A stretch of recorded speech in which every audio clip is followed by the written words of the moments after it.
Kuki, thanks for coming in. Thank you for inviting me. I'm happy when anyone comes in, but I'm really happy you're here because the Nosara Civic Association is confusing to a lot of people. Yes. Let's get that settled out. Well, that's why we created this format. Here's information straight from you, and after listening to this, everyone's going to understand the NCA, and hopefully everyone chooses to join. That's my hopes. Well, vamos a ver. So, before we get going on the NCA, let's talk about you for a moment. Can you introduce yourself and tell us where you're from? Yes. Well, I'm originally from San Antonio de Belén. That's like 5 minutes away from the airport. And I've been here for 8 years now. Probably 8 years, in November. It's there's a lot of fast. New Nosara folks who are from Berlin. They are, How did that happen? I don't know, but it's been super fun to see a small group of Berlin just all being here together. Jessie is from Berlin, and Heidi, her sister, of course, and Victor from Burgers and Beers, Paula, the architect, Christian, who leads the recycling center, who you have to meet and interview at some point. I did meet him. He was a little scared to come in at first. Vero came in and we did Nosara Recycla, and Christian, we're bringing him in next. Great. Yeah, he's a lot of fun, and we're so happy that he's here. Great guy. Yeah. Holy cow. Yes. But back to you. Okay. All right. So what brought you to Nosara? A cousin of mine got a job as a babysitter, basically, in Nosara. And she asked me if I wanted to come because they needed 2 people. I was off school. It wasn't my school break. Okay. Getting ready to go to my last semester of economics.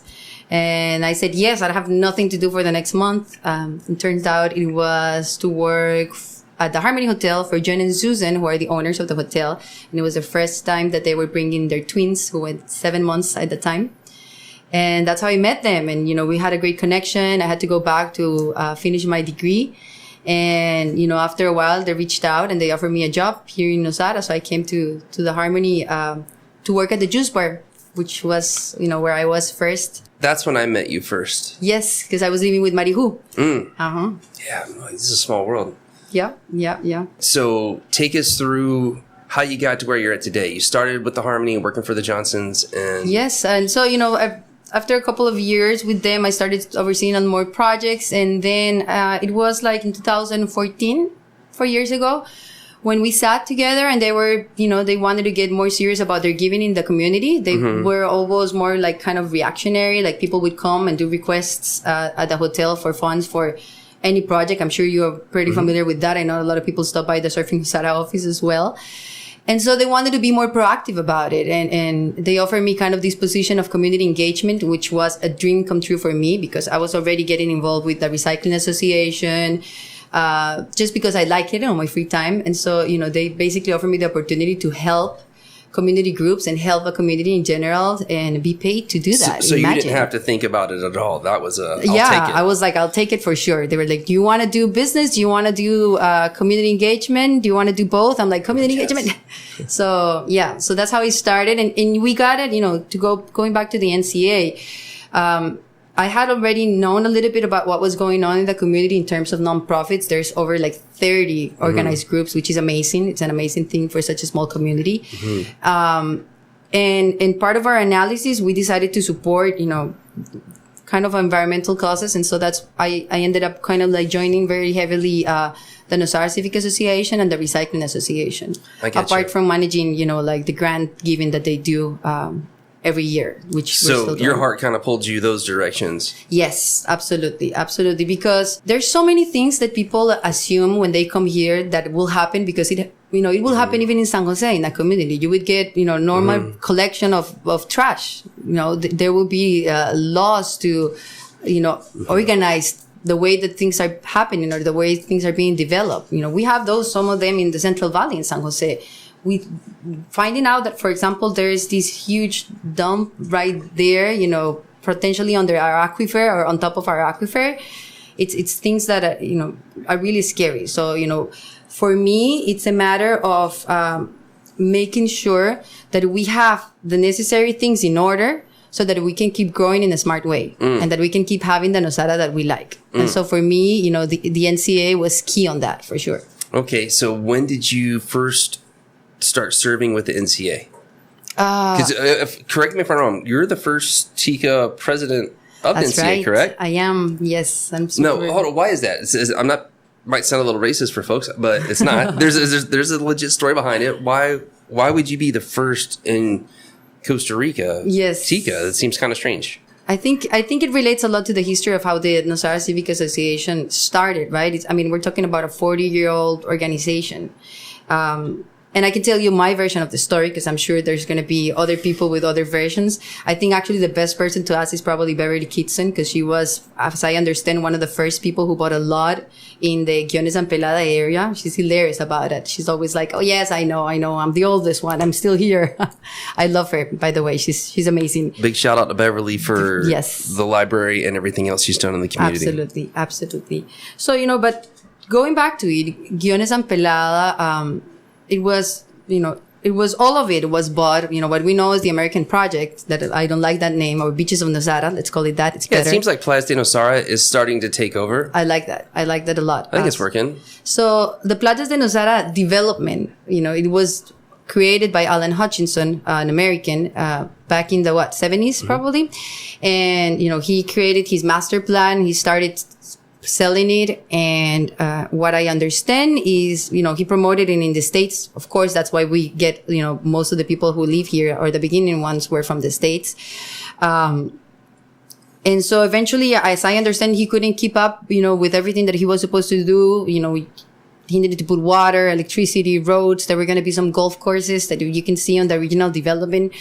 And eventually he kind of defaulted. And so the people who had bought for him originally wanted to stay here. They formed the NCA so that they could, put it on this infrastructure. So it started as an HOA almost. And these people also sue Hutchinson for not finishing everything that he said he was going to finish. And as I understand, they settle up. There's way more details into it, but to make it short, they settle up outside of court. And part of that settlement was land. And so that's how the NCA, I'm amazed. And that's another big shout about those people back in those years in the early 80s, that if you see the bylaws when the NCA was created, they're saying right there that the mission is to protect and make sure that the development of Nosara is environmentally friendly and takes into account everybody who's a resident. It's a beautiful document. It's on our website. It sounds to me like we need to give a massive thank you to those early founders for what they did. We're talking about all the land that was said to be a golf course. It's now our parklands. And those are our, natural biological corridors. The other day, I was driving back from Nicoya. I think it was like at 10 p.m. And right outside of the Gardens Hotel, I saw also like an anteater going across the street. Come on. And now that I know, because I know where all the NCA parklands are, I can see it. He's going from one parkland to the other one. And that's beautiful. How our parklands connect the beach to the back mountain. So I think that's great. I have a question for you. Do you think things are getting worse or better for animals just like that anteater right now? Because we have a lot of development going on. But at the same time, we have a pretty conscientious client base coming in, and there's more people paying attention to the pathways and whatnot. So are things getting better or worse or both? I think it's tricky. Probably both, right? Nosara is still pretty green, but comparatively speaking, it's extremely green. Absolutely. But if we keep growing without control, without, kind of a unifying mindset, we're going to end up only having the parklands as the green areas, right? Because people are developing, they're buying land and developing all of it. And it seems like a lot of that's going to come back to lot size. Yes. That's my opinion. Am I wrong on that? I agree with you. And that's one of the things that the NCA is working on very hardly these days, and that we're going to talk about more into detail. But going back to our story, right? The NCA ended up with 240 hectares of land, which we still own, and you own as well because you're a member of the NCA. And then through the years, the organization kept working, but, I think that one of the mistakes, and I can see it happening, I completely understand, is when you're doing so much, taking the time to actually stop doing, to tell everybody what you're doing, it takes away time, where you're like, oh, I actually should be doing these things. But that paid off eventually, because then the organization started having this bad reputation. When I came here and I asked, what's the NCA? It's like, oh, it's a bunch of gringos who just file lawsuits against everybody. And that is so unfair, after doing the whole study and learning and talking to people and understanding everything that they've done. It was thanks to the NCA that the Ostina Wildlife Refuge was extended to include Playa Guiones and Playa Pelada. And for me, that, together with the parklands, is the two things that make this place completely different from any other beach community in Costa Rica. Yeah, isn't it weird that it all came off of basically a mistake in a failed golf course? Isn't that interesting? I know, it's crazy. And you know what else is weird is that tourism and this project actually brought nature back to what was just cattle fields. Yes, that's great. It's like our whole story, everything about Nosara is just flipped upside down. Mm-hmm. Like it was supposed to be, it was cattle fields, and it was supposed to be a golf course. And then none of that happened. And then the founders and the NCA fought to keep it green, turned the golf course holes into functioning quasi-nature preserves. I guess we're not supposed to call them that, but green areas. Mm-hmm. Maybe is a more applicable term. I don't know. Green zones, parklands, yeah. Okay. So then the years go by, the trees come up, the animals come back, and now we're blessed with this amazing little weird strange community that's interrupted by green areas. Yes. Huh. A lot of those people, I would say, don't really know the whole story. So thank you for sharing that with us. You're very welcome. For me, it's a matter of like, okay, we got to really start telling what's going on. It's been 40 years. And well, you touched on something just a moment ago. The NCA, when I got here, and I'm just going on my 10th year, so I haven't been here really that long. But when I got here, it was exactly what you said. I said, what's this NCA thing? And it seemed like 50% of the people hated it with a passion, and 50% believed in it with a passion, and there was like no middle ground. I know. And here's how I see it today. I think you guys have made vast improvement, and the people who are tuned in are digging the NCA. So I think your public relations problem is definitely improving. But what I also think is that more than half of the people out there don't know what it is or even know about it. Yes. So I don't see how you're going to function at maximum capacity if you're not getting people to sign up and become members. And we need them to sign up so much. And, we've been trying so many different strategies. And we had a board meeting last week, and I think all of us are now in agreement that the best way to do is word of mouth, and it's direct communications. And so, like right now we're starting with this project of going out to the real estate offices and having a chance of meeting with all the realtors to clear up the air, which I think this is going to make it way more easier. Now I can just say, watch this podcast. That's true. Well, that's also why we did this platform, was issues just like this. If people tune into this episode, they're about to learn everything that they never knew. Yeah. And that we need help. At this point, we need help. We're doing amazing progress. And so it was like 3 years ago, it started with Alvin Rosenbaum, which I have to give a shout out to him. He's no longer in the community. He moved back to the States, but he was the one who kind of started this rebranding of the NCA. And I gotcha. And it really, we had this session where we were kind of working on a new mission and vision statement, and we kind of got out of that process of saying like, okay, so we were almost like as an HOA. We don't need to be an HOA anymore because, now there's more services. The roads is better. We're not that isolated as we were before. I get you. How would you categorize yourselves now? For me, we're an environmental organization. Okay. That's kind of, we're working to preserve the unique character of Nosara. That's how we call it, because it's like that uniqueness of it. And we're focused on 3 main areas, which is beach protection, parkland protection, and community planning. Okay. That's kind of where we are. It's very clear. We launched a new website to kind of make it more easy. But it's hard, right? It's hard to have people see it and understand it. And so for me is we need to get champions all around the community that they go out and when somebody's interested in buying land or when somebody's interested in buying a house here, they say, that's great. You need to join the NCA, become a member. And, for me, we can go out there and also get big grants. But if this organization is actually working correctly, then we're going to have the support of its constituents. Let me ask you this. So the public relations department's changed, the infighting and the outfighting, all that stuff's changed. You guys are now focusing on these 3 key areas. Is there anyone who should not like this current version of the NCA as we record this at the end of 2018? Like, is there anybody who has a legitimate reason to dislike what you're doing? I hope not. And if they do, I would invite them to please come out and approach us. And I'd be happy to talk and see what's going on and clear out the air there. Well, there's a pretty good chance every episode I do, I generally get some blowback. Like when we did security, people sent me messages and stopped me on the street and said, you shouldn't have said all of that because now the tourists won't come. And I don't believe that. Same thing with the road. Don't talk about that. Don't air our dirty laundry, which...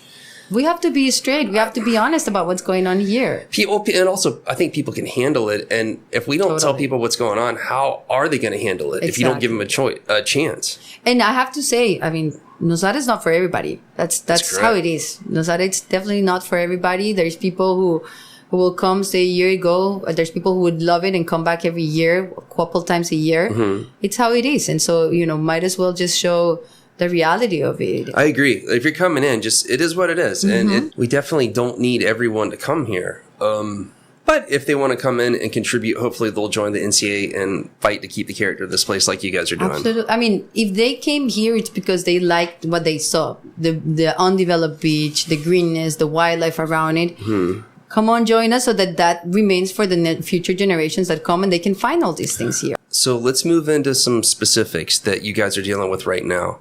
A lot of people talk about zoning or a regulatory plan or some sort of system so that this place doesn't get chopped into 100-meter lots everywhere.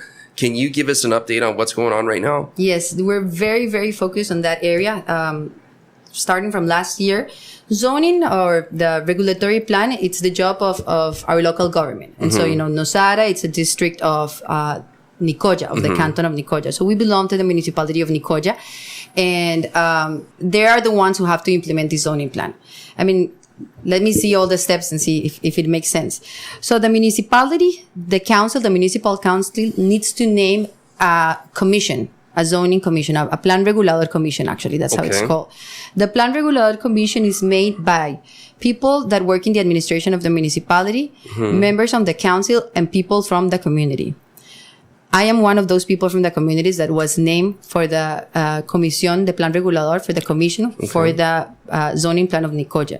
And Nicoya is huge and it's very expensive to make a zoning plan. So what this commission has decided is that we're going to start by phases.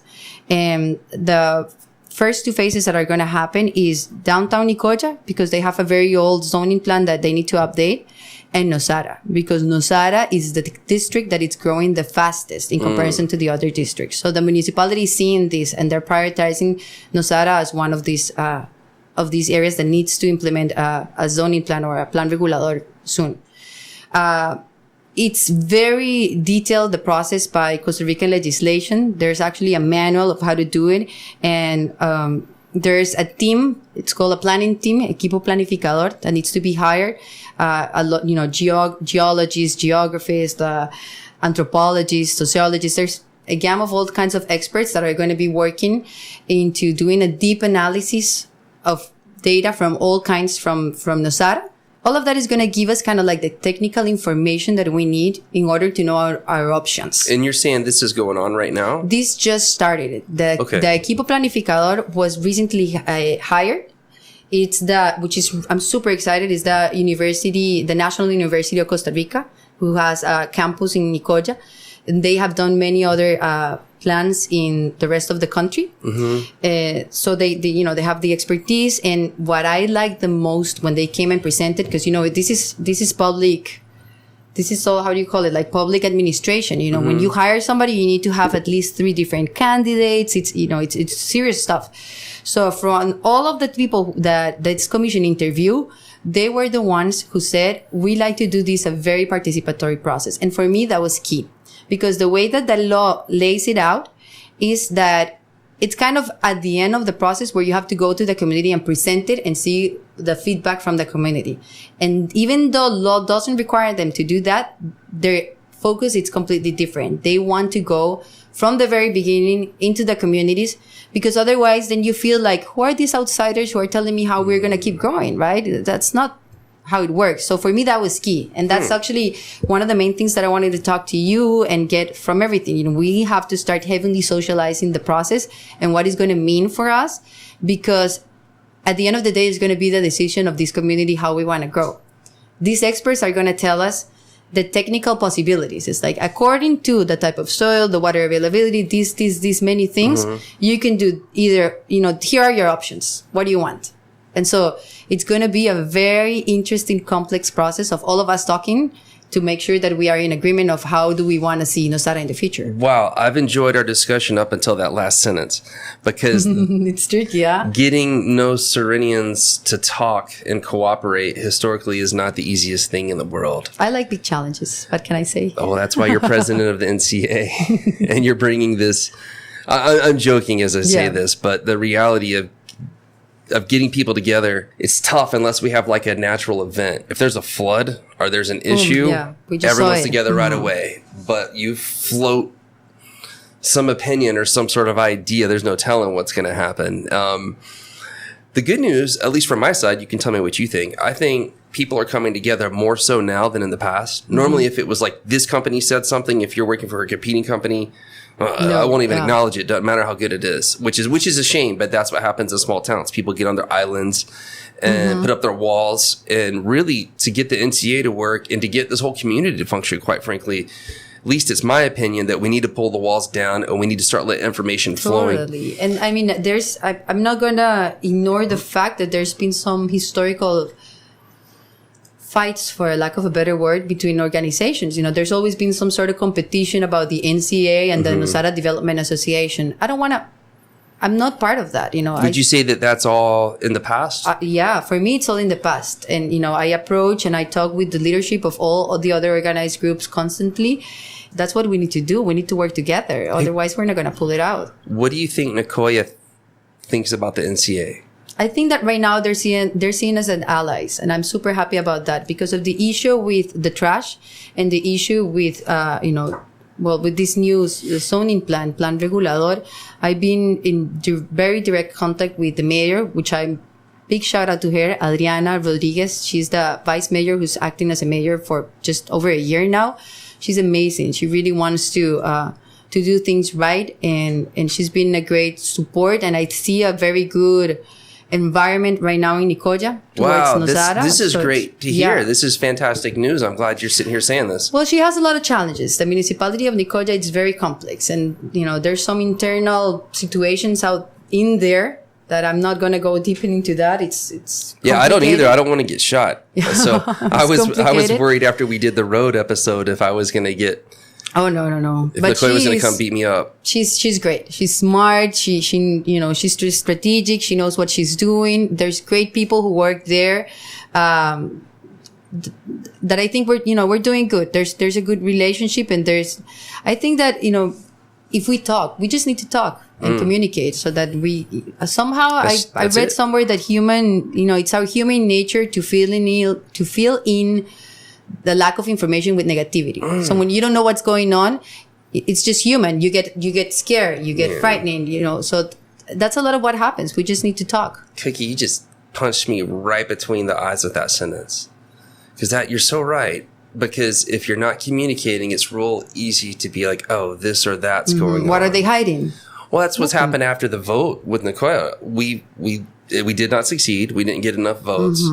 So everyone's kind of thinking, how are we going to get punished? And then the road went away. It's like, it was that, or it was this. You know what I mean? It's more of an opportunity. I think that the mayor can see it as an opportunity to say, okay, this is a big wake up from Nosara, saying we need more attention. So give us a little bit more of that. So she's paying attention. Yeah. Man, maybe she'll stick around. That's great news. It is tough. I mean, it's really tough when you have communities members here. If we're not doing anything wrong and we can't get general processing done, or things that are by the law and are wrong, and then your municipality, which is way away, it may as well be a world away compared to our society here versus there. Absolutely, yeah. And they're just like, no, we're not going to give you that. It's like, well, why? You have to. And it's like, And you're saying that's not happening at all with this lady. The new mayor is pretty nice. Yes. I mean, she has her challenges, and Nicoya, again, is a big canton. So I cannot say we're like on top of her list all the time, right? There's a lot of things that she needs to supervise. But in my personal case, I've always got an amazing response from her, And the issue of the trash, not to go too much into that, it's something that I can see that they've been trying really hard, and it's external factors that are affecting it, the fact that we're not still getting the collection. But they are putting everything on from their side to make it happen. And to be fair to them, that's a really tough issue. It is. Like, it's extremely complicated. And there's a lot of layers to our trash issue that it seems it's so simple. You got to put the trash somewhere. Let's have a dump. Let's organize it. And with our situation, it's who even owns the dump, and the Nicoya is responsible for it. It's just a big mess. And once it happens, I trust a lot that it's going to happen. What are we going to do with all that trash? Well, yeah, because a lot of studies say that if you move it, it's actually worse for the aquifer potential damage than if you just leave it and change it at that point in time. Yeah, yes. But it just keeps piling up in the meantime. And to make it even worse, we're still just trying to get service and collection to pick it up. So that's the first thing that needs to fall. Once the municipality starts collecting, and most important, doing a proper final disposal of it, because a lot of things it's like, oh, it's the service, they want to change the service. No, the problem is that we cannot keep putting trash in there without taking care of it at all, right? So there has to be a management. That's not a landfill. But we're powerless to do it from our end. It has to be Nicoya. Is that correct? Exactly. All right. So let's move on back to Nosara for a minute. Yes. The NCA needs membership from the people who are here for you to function. Yes. Again, you're not out picking fights. You guys aren't filing denuncias on basic workers who are just doing their jobs. You guys aren't doing any of that stuff anymore, correct? No. When I'm driving towards here, why wouldn't somebody who just came into the community or is building a house here or buying a house here, why wouldn't they join? Because it seems like there's no negative in doing so. I think it's because a lot of them don't know about the NCA. Okay. And that's where I want to do a specific ask for everybody who's a member and for everybody who knows and believes this is a good cause, to ask people to join. It's $210 per family for a year. $250 for a business to be a member. It's $175 for an individual to be a member. It's, that's a dinner. That's nothing. Yeah, that's a dinner in Nosara. And I think that, right now. That Nosara restaurant price burn. Yeah. Totally. Anyways, if you, we have right now 160 members. We've actually been getting members, so it's kind of that's actually picked up. Yeah. And you usually used to get members just by the end of the year, but now we're seeing every month there's people signing in. So that's making it easier. What we want to do is we want to grow our membership by 20% every year. So we sat together with some people, some members that have help us with that. I want to give a shout out actually to Jeff Grosshandler, who took the time to sit with me, and we've really started talking about how can we make this financial numbers worked out.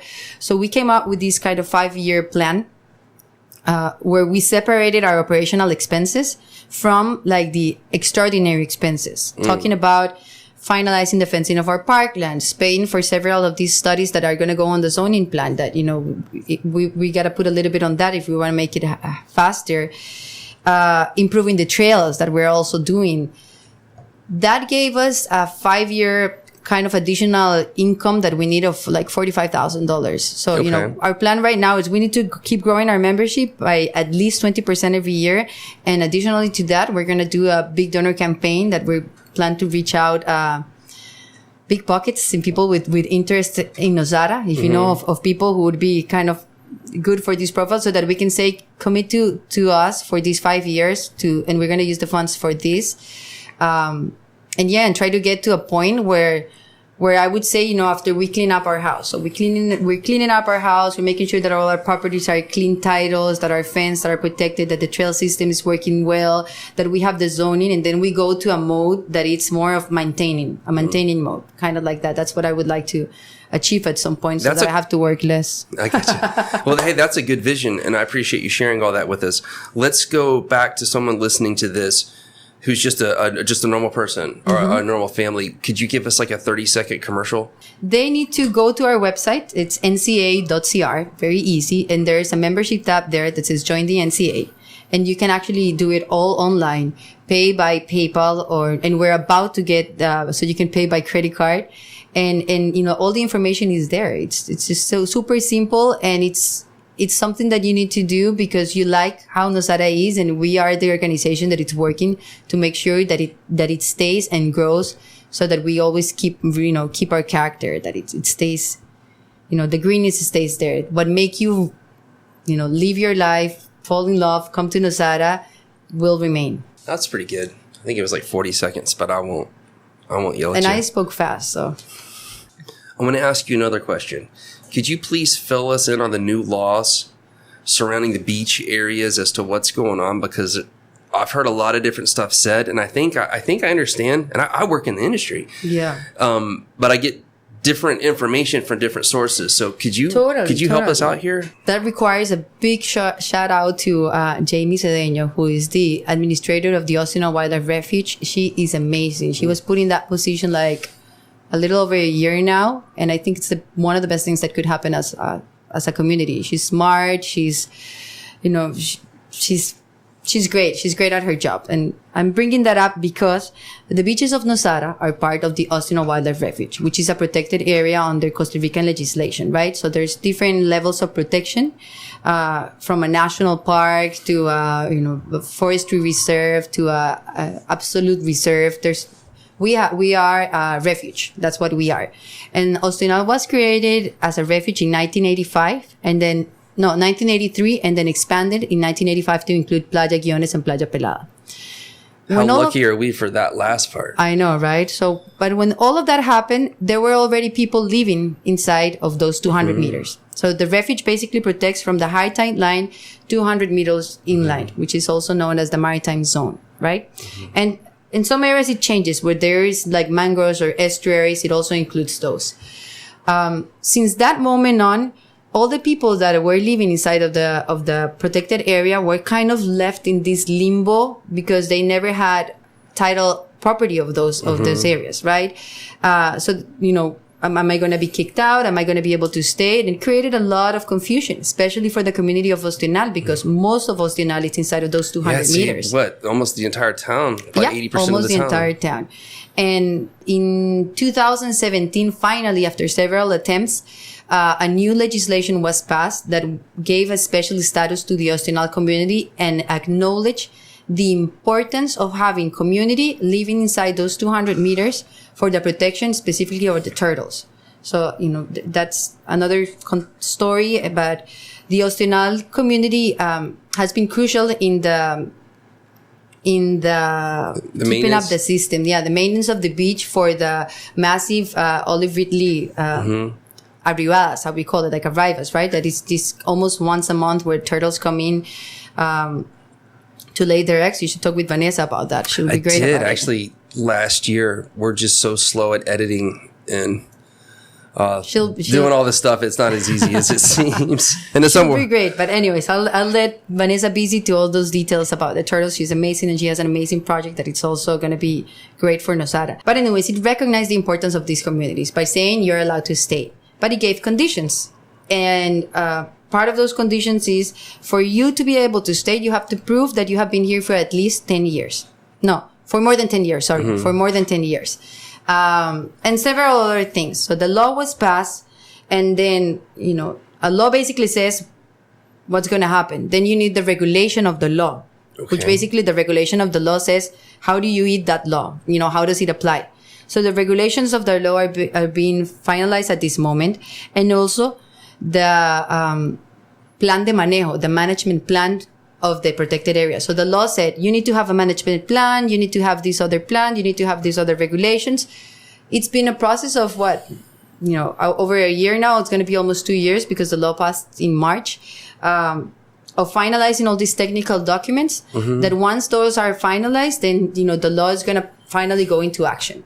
And what that means is that all these people that live inside of the Ostina Wildlife Refuge are going to be able to go out to Minay and apply for concessions and be able to stay. I got you. So they might get awarded the concessions. Absolutely. And most of the community of Ostinal will probably get them. And there's a situation also in Pelada, and there's a situation also in South Guiones. Yeah, that seems fair, because people ask me constantly about the old Nosara Hotel, and they ask me about Guiones Beach Club. So the Guiones Beach Club has a different situation. The Nosara Hotel has been there for way more than 10 years. So I'm expecting that they will get their concession for sure. Why not? It's same as La Luna. I love La Luna. So they're going to probably get their concession as well. Actually, they've been participating in all the socialization process of the law, and they've been really active. The NCA has also been there, super active. And here I have to give a huge thank you and shout out to Francisco Jimenez, who is the only paid employee of the NCA. And when Francisco came to work with the board of directors, everything changed. Because there's so much work. And a lot of that work is going to meetings, doing follow-ups, making sure that things that are agreed on are actually happened. And Francisco, he's a geographer, and he has been doing all of that for us. He's amazing. A lot of people don't like to donate to organized groups or to be members when they know that money is going to salaries. But I completely disagree on that. You know, who's going to execute all the things? You cannot depend on volunteers all the time. We had a very similar issue in a previous foundation that I had been working with. Is they were adamant about not having any salaries or expenses because they were worried about donors. And I was on the exact opposite side. I was saying, you're not going to be able to do a good enough job. This is going to kill you, and things are going to run out if we don't do it. Totally. It got to a point when we were in board meetings, and there's like, we should send a letter to this. We should send a letter to that. And I was like, well, guys, we means Kuki. I got other things to do. I cannot do all of these things. So when Francisco came to work for us, what was it, like 3 years ago? It was amazing. Before Francisco, I don't think only Bobby Johnson knew where the NCA parklands were. Right.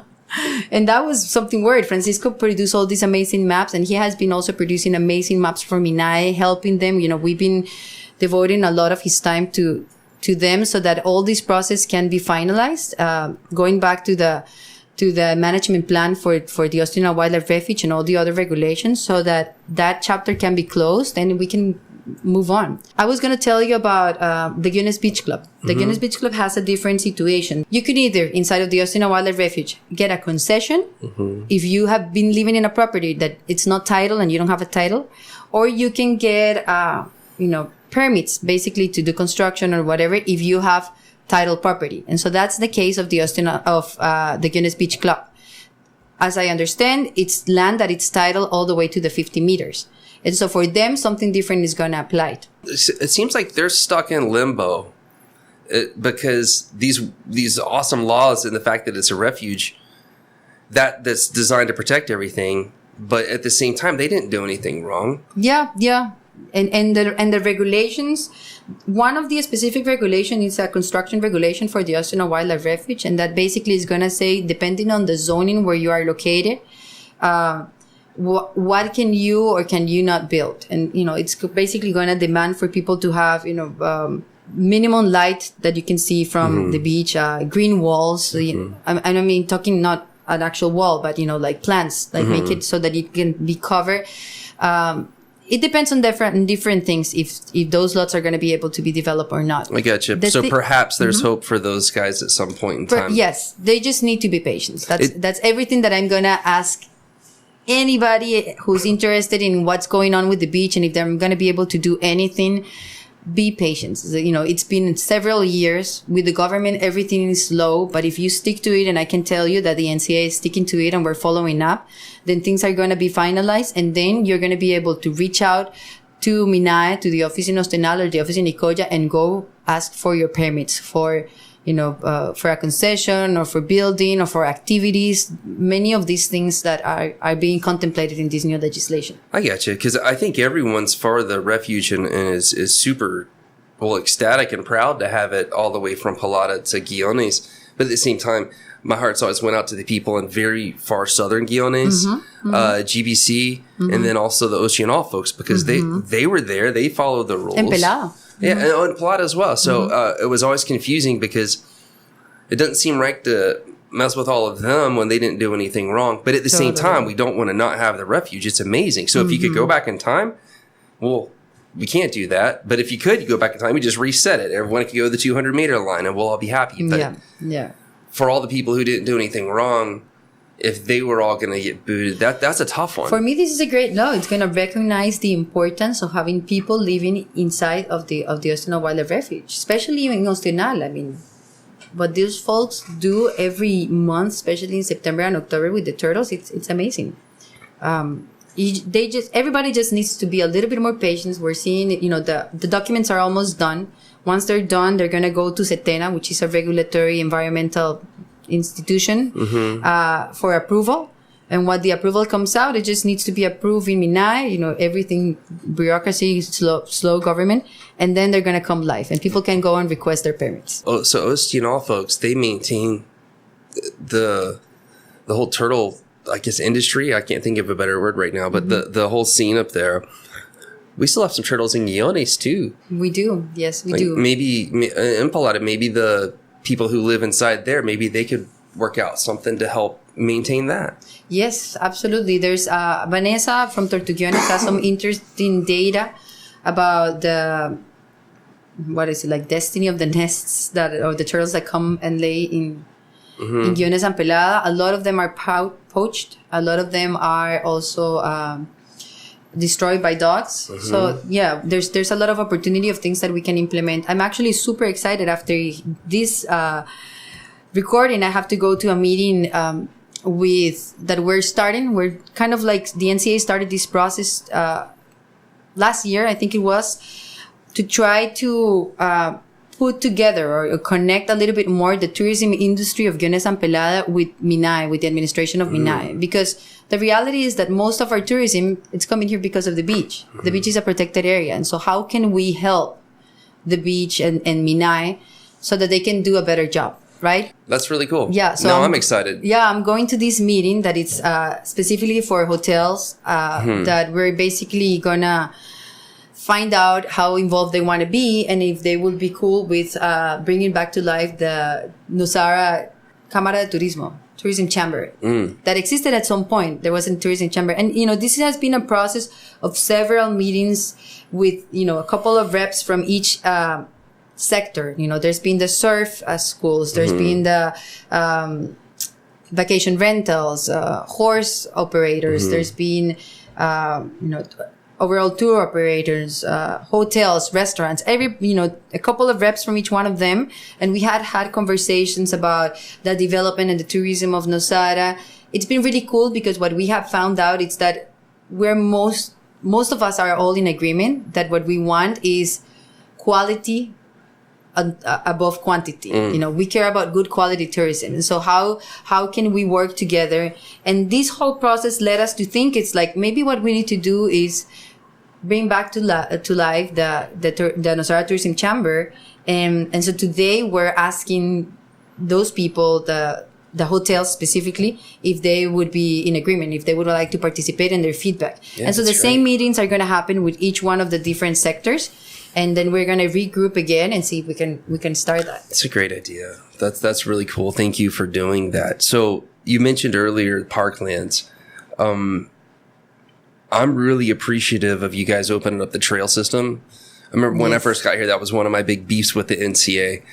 And I didn't know what I was talking about. I just knew that if people were able to utilize the trails, they would appreciate nature more and possibly give back and possibly support the NCA. Absolutely. And it creates absolutely for me momentum. I love the trails, and we're about to launch kind of like a new map of it. We've been working with these super cool guys from San Jose. It's called Pupila. It's a design group, and we've been working together on a new design for the maps. And what we are trying to do is we want to create like a main trail system that is going to help people go from almost from Esperanza, from Bodhi Tree where it is, through the trails all the way to Pelada, so that you don't have to go on the streets. And I mean, for me, walkability is one of the things that I'm super passionate about, and I think it will be super cool. And when I see these many cars and how much, it's like, how can we make Nosara a more walkable community? Because that would be... Well, that's needed, actually. That's super needed. So it is. We don't have the parking. We don't have the spaces. It's a big mess. And it's beautiful. It's so beautiful. And so what we're going to do is we're going to have a main trail that the goal for that is to have it maintained all year round. It's probably going to have some sort of boardwalk like the ones we have. We have one now on the trail that goes from between Nomadic and Pacifico Azul that comes out to kind of Robbins, that main entrance. There's one there. Okay, those boardwalks are better for the environment. Yes. They really are, because the animals can move under them. They can move. It's way better. And if you're using wood to build it, it goes right back where it came from. Yeah. Well, actually, we're using plastic wood, which we are super excited about because it's made of, recycled plastic.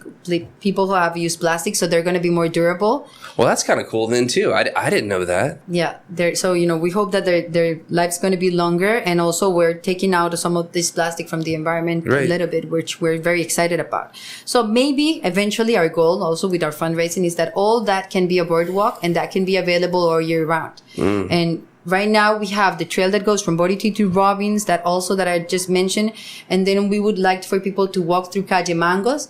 And once we're done with the settling with Custodia de Propiedad Guanacastecas, which is the issue of overlap titles, some of the NCA titles are overlap, then we're going to be able to open another one there that will pull you right at the tennis courts. Right on. And so people are going to be able to go through all of Guiones through Pelada without having to go on the main street. We'll clarify, it's the Pelada tennis course that you're referencing. Yes, the Pelada tennis courts, close by to La Luna. Gotcha. So the overlap and everything, is that still progressing? Because forever it was horrible and a really, really bad, ugly, horrible thing in it. Big shout out to Brooke Shields, not the actress. It happens a lot. It's like, oh my God, you're meeting with Brooke Shields. It's like, well, it's not the actress. It's another Brooke Shields.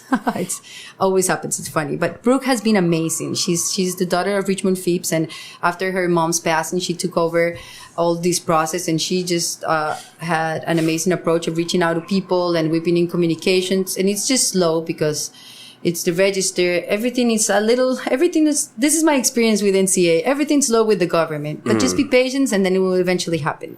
So yeah, we're still in communication, talking with Brooke. NCA owns 33 properties. From those 33 properties, 8 had overlaps with Brooke, and we're in the process of solving them all. We have agreements. It's just a matter of having the register finalize everything that we need in order to be able to move forward and sign them and be done with that. And I know the answer is be patient. Any guesstimate on time frames? Is that a year, 2, 3, 5, 10, forever? I'm super nervous when I give times. I remember that time when we saw each other on the beach, and I told you that it's going to be just 1 year for the road, and that was like 2 years ago. So I'm never comfortable with saying, because you never know. But we're seeing a timeline of like maybe 6 months.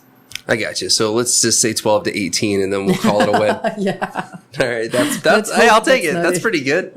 That's pretty good. I'm going to change the subject, going back to you personally and less NCA focused. I want to know what your likes and your dislikes with Nosara are. And for likes, that one's easy. So we'll start with that. Well, I came to Nosara. I said for 2 years. I was going to be here for 2 years, and then I was going to go and get a master's, and I was going to live abroad, probably in Europe. Those were my plans for a couple of years, and I'm still here, and I love it. I don't see it any different going somewhere. Why? What'd you like about it? I can walk to work through parklands and through the beach. I can have a cup of coffee, make my cup of coffee and go to the beach and drink it every day before going to work. So nature. Yeah, nature for sure. And I have to say that, I'm originally from San Jose, and a lot of my friends here are also originally from San Jose, and it's been so cool to be able to form this family of people. It's like I've met some really good friends in here that I consider family now, and I'm so happy about that. The people who are here, we have something in common, and it's that we want to live at a slower pace. I think so, and so. Being able to get, it's quality of life. Again, quality on top of quantity. I want quality of life, and here I have it, and I'm, super happy. All right. So let's bounce over to dislikes. What do you dislike about this place? I guess sometimes it can feel too small. It's way too small. So, like you go out, and I think that's something that I'm challenging myself also, constantly battling. With a role as important as the presidency of the NCA, I feel like I always have to be like on it. Like anybody can approach me at some point and ask me, like be on guard maybe. And so that can be exhausting sometimes. In character. Or in characters. Yeah, that can be exhausting sometimes. But, we're human. I hope that people understand if sometimes... I don't know. Every now and then you don't want to have to stop dinner to talk about NCA stuff. Yes, sometimes. Over and over and over and over. But you do it anyway. And also, I have to admit, I have to say, because I work for John and Susan Johnson, who are, amazing. They're great. I get approached a lot about them as well. So that's always tricky. It feels like it's gotta be weird. Yeah, well, I manage their giving as well. So, if somebody, and everybody here has several hats. So maybe, Rich, you want to know about grant givings for the Security Association. So you will approach me. It's like, what's going on with that? So that becomes a little tricky sometimes. Yeah, it's not the most fun subject matter all the time either. What else? Just that, the dust. But hopefully that's going to be better soon. Hey, do you want to go for round 2 with your prediction on the road with me? Because you're 0 for 1 right now. Yeah, okay. You didn't lose all your journalistic credibility with me, but maybe you lost a little. Well, I'm just kidding. You lost nothing. I'm so appreciative of you, as you know. Thank you, Rich. I'm like, after that, it's like, no, I don't want to go to a round 2. What's going on with the road? I'm also on that committee. I'm happy that there's a lot of active people. Big shout out to Marco Avila there, president of the Development Association of Nosara, because he kind of like, it's been leading that effort a little bit, for the last couple of months.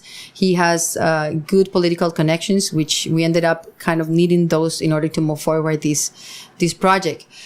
What happened is, ever since the government changed, we started seeing this completely change of the operations and of the management of the road project. And it's very typical, I guess, right? You have old government out, new government in. They were criticizing the way that the old one was working. But what we started to see is that they were taking out more and more people from the project, and we got super worried. And, we were trying to get an appointment with the Ministry of Transportation to tell them about this project, because he wasn't aware, and so that they can keep it up. And the Costa Rican government, they've been so focused on the big issue, which is a huge issue of the traffic jams in San Jose. I mean, right now before you used to have peak hours, but now all the time you cannot really, it's bumper to bumper. So a lot of the attention is there, and we were like back here in Nosara, it's like, hey, we have this project. You guys have been doing great. We need to finish it.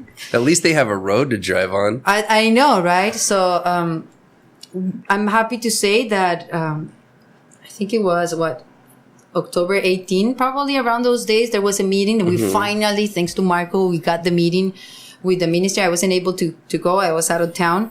But several people went, Marco and Luca, and they were able to kind of report. And, now they're saying like, okay, we're going to take it back and start doing it again. So they were kind of like losing interest, for lack of a better word. And now hopefully it's going to remain. What's important is, and I have to thank everybody who posted. That was so funny on social media, on the Facebook of MOPT, which is the Ministry of Transportation, that people were posting about Route 160 in Nosara. We just, everybody, we just like inundated them with information. It's like, pay attention to us. So, it's again, it goes back to the importance of being an organized community and having the NCA and having all these groups and having people be active and supportive, because we are far away. So we do need to stay on it and follow up so that things move forward and actually happen. So can I try to synopsize, that's a word I try to make up sometimes, the road situation. So here's where it's at. We got to our meeting. We talked to the Ministerio. They do know that we still care. And that they need to finish it. And they promised that they'll come back to it. For the 10 kilometers. They're actually working. So it's going to be the 10 kilometers from Garza all the way to the intersection where you decide to go to Santa Marta or Nosara. I got you. So when we did the podcast on the road, what I had such a hard time understanding was, how did the Ministerio just forget? Because we had the change in government, and then as Luca described it, it was like, well, the people changed, and the new guy he didn't really know. He wasn't aware of the whole situation. And it sounds like old school, maybe protest is the wrong word. Activism, let's say that. Just old school activism of waving our hands up in the air and saying, hey, we're still here. That actually works here. Yeah, we have to do it. People have to be on top of it. And that's why, again, the NCA and having people who are on top of it, like Francisco that I was talking to, it's so important. Otherwise, you go to a meeting and people are up to here with work. So nothing will happen. If you're not nagging and calling and knocking on their doors, then nothing would happen. So yeah, it's important that we stay active. It's really, really good points. And I've learned a ton from you today. I really appreciate it. I do. From the bottom of my heart, everyone listening to this, I think appreciates it too. Thank you. Thank you for this opportunity. Oh, and I have to give a huge shout out to Bob Johnson and to Marcel Schreier, because they too were the ones who hold on to the NCA for so many years. So many years that it stayed alive, and they were following up on everything. They really think we owe them as a community a lot of thanks to those two people. We all do. We all do. You're absolutely right. Hey, before we go, what are your 3 favorite restaurants, and what do you like to get there? In no particular order. Okay, let's see. Don't think about it too much. You just got to let it fly. I love the nachos at El Chile Okay. of costilla borracha. Great. Totally recommend them. All right. Costilla borracha. Those are the nachos. That's the type of meat that they put on them. All right. You can keep going. I was going to ban you from any Harmony affiliated projects because you're biased. Well, I really like those. Okay. I'm not gonna say all the restaurants that I'm like the juice bar, the Harmony. No, I'm kidding. I love going for breakfast, and I'm always turned because I want to go to both places. I love going to the brunch at El Chio. That's like the Eggs Benedict are on top of my list, and the price is great actually for brunch there. And then I love the brunch at La Luna as well. Oh man, they have the best Bloody Marys. So Pelada is strong on brunch for you. Pelada is strong on brunch. I'm all about Pelada. Nice. Okay, you can throw in another one or two because we'll let you have your El Chile one too. Well, those nachos are really good, I have to say. You sold me. What is the other one? And I eat a lot of Basilico as well. I love Basilico. What do you like there? Is doing great. The Nueva Esperanza pizza, the camarones, the shrimp and avocado salad. Those are my favorite. And the carpaccio. Right on. Kuki, I want to thank you for coming in today. Mm-hmm. You just shared so much information that is of so much value and clarified I don't even know how many issues right now, and we just did it in an hour or so. Thank you, Rich. This has been a lot of fun. And I mean, it went by so fast, right? It's kind of weird with all the cameras and microphones, but once you get talking, it's... Yeah, you forget about them. Yeah, totally. It's all good. Yeah. Well, you had a lot of good stuff to share, and people are going to benefit from it. And again, thank you for everything that you're doing. It's a pleasure, really. I'm lucky that this is my job. So, yeah. Nosara is a better place with you. Oh, that's too much. Thank you.